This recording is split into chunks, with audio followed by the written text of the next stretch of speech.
Hello there, welcome to our channel Login News. Again, hope you are doing fine. I'm back with another tutorial video, and today I'll be showing you how to log into your Jet2 account from your computer. And now without further ado, let's start right into the video. But before that, don't forget to like, subscribe and hit that bell icon for more videos.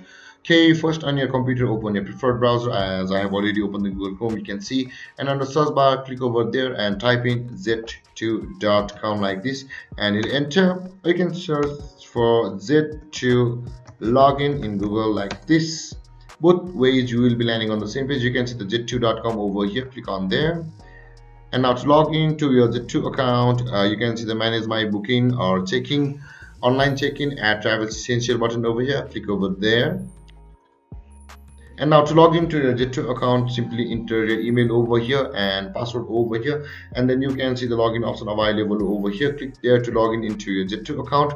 And if you have forgotten your password, simply click on the forgotten password option and you can reset your password from over there. And there guys, logging into your Jet2 account from your desktop is this easy. And if you have any confusions or questions regarding the topic, don't hesitate to comment in the comment section below, and don't forget to like, subscribe and hit that bell icon.